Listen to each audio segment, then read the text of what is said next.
हमको भी समझना चाहिए लालटेन का काम क्या है।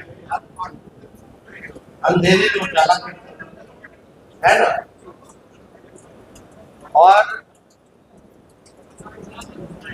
कई पार्टी के अलग अलग सिंबल, तीर भी है, तो तीर क्यों रखे हो भाई, मिसाइल बनी। अब फूल तो फूले बना रहे हैं लोगों को, जो फूल है वो तो सबको फूल बना रहा है देश की जनता को, तो उसका क्या उपयोग। तो एलईडी का जमाना है, इसका जमाना है, लेकिन जरा मोदी जी अपने बगल में अपने साथी माननीय मुख्यमंत्री जी से पूछ लेते हैं कि दुनिया खत्म हो जाएगी, काहे ला पूछे। वो किस बात पे बोलते हैं, क्योंकि जमाना हाईटेक हो गया है। उसी बात पे ना मुख्यमंत्री जी कहते हैं फोन उन मत चालू करो, फोन पे रहता है सब लोग, अब थोड़ा दिन में दुनिया खत्म हो जाएगी। तो सबसे पहले जो उनके साथी हैं उनको ना समझाना चाहिए उनको।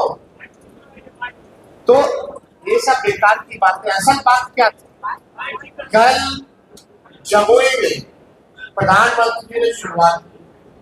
कल हमने ट्वीट किया परिवारवाद को लेकर के, लेकिन कल प्रधानमंत्री जी ने एक शब्द भी परिवारवाद के खिलाफ नहीं बोला। और पहला चरण में जहां भी चुनाव हो रहा है, एनडीए अलायंस ने सभी परिवार वालों को ही टिकट दिया है।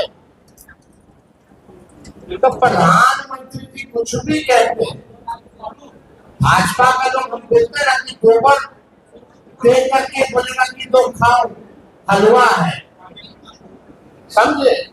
तो प्रधानमंत्री जी की बात उस पर रही, लेकिन आपको अमित शाह जी से भी पूछना चाहिए।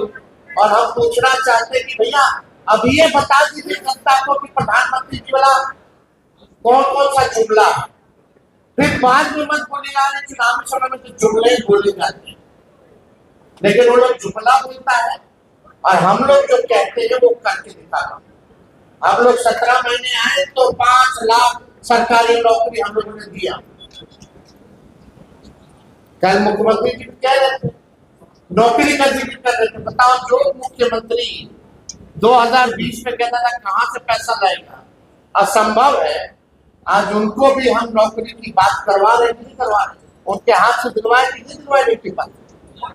तो ये परिवर्तन, यही फर्क भाजपा और महागठबंधन में है। हम लोग जो कहते हैं वो करते। दो भाई के आपस में नोक झोंक होता है और हम लोगों को उस समय में जो हुआ वो मेरे लिए भी अच्छा नहीं था, ना ही हमारे छोटे भाई तेजस्वी जी के लिए अच्छा था। और उससे हमें भी नुकसान हुआ और महागठबंधन का भी नुकसान हुआ था। खैर वो बात हो चुका है, बीत गया है। उस समय में तो सिर्फ हमारा नंबर नहीं घोषणा हुआ, इसके लिए हमने थोड़ा सा कह सकते कि क्रोध प्रकट हमने कर दिया था। लेकिन आप कल्पना कीजिए, जिन्होंने हमारे सीने में खंजर भोंका, जिन्होंने हमारे विधायक को ले लिया, हमें सरकार से बाहर कर दिया, जो सरकार हमने बनाया था, वो हम जरूरी है उसको जवाब देने का, उनसे बदला लेने का। और आने वाले समय में जब दो भाई है, घर है, परिवार है, तो छोटा मोटा नोक झोंक हुआ, उसको हम लोग अभी आने वाले समय में उसको दूर करेंगे। ऐसे कोई सवाल नहीं होगा ना भूपेंद्र जी,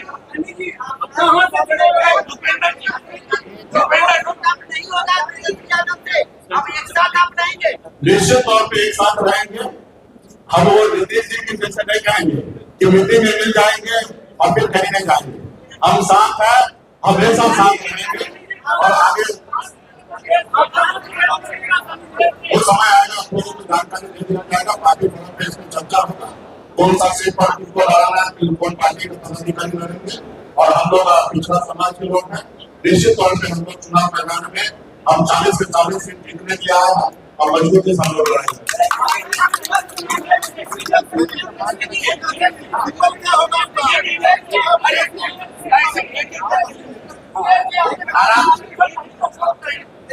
हम वही काम पे रहे। हमने पिछली बार भी आपने देखा होगा, हमने कहा एक सीट लेकर जहर खा लेंगे लेकिन उस गठबंधन में नहीं जाएंगे। हमने निर्णय लिया था आरक्षण नहीं तो गठबंधन नहीं, गठबंधन नहीं तो वोट नहीं, और वही निर्णय पर क्योंकि आरक्षण तो केंद्र की सरकार को देना था, 10 साल से वही सरकार में है। और निश्चित तौर पर हम अपने वादे के कारण और हमारा समाज भी जो हाथ में डंडा डालने की कसम खाया है कि आरक्षण नहीं तो गठबंधन नहीं, उसी काम पे हम लोग लड़े रहेंगे और निश्चित तौर पर भाजपा को बिहार से 40 से 40 सीट हम लोग हार और निश्चित तौर पर हमारा आरक्षण की लड़ाई है। निश्चित तौर पे हम राहुल गांधी जी के नेतृत्व में देश में सरकार बनाएंगे, हम अपनी सरकार बनाएंगे और निश्चित तौर पर जब हमारी सरकार होगा तो निश्चित तौर पर इंसान समाज का आरक्षण लागू होगा।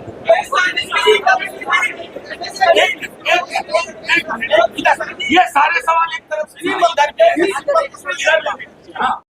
है और हम लोग मजबूती के साथ बिहार विधानसभा का भी चुनाव लड़ेंगे और उस समय भी जो सम्मान की बात लगातार उनके सामने भी करते रहे हैं। तो जिस प्रकार से राष्ट्रीय जनता दल ने, महागठबंधन ने इनका सम्मान दिया है लोकसभा के चुनाव में, विधानसभा के चुनाव में भी हम लोग इनको सम्मान देने का काम करेंगे और ज्यादा कुछ हम देखेंगे। अब हम चाहेंगे कि मुकेश सहनी जी जो है आप लोग उनके समक्ष अपनी बातों को रखेंगे और ये जब बात रख ले तो जो आप लोगों का सवाल होगा शांति पूर्वक आप लोग पूछ सकते हैं।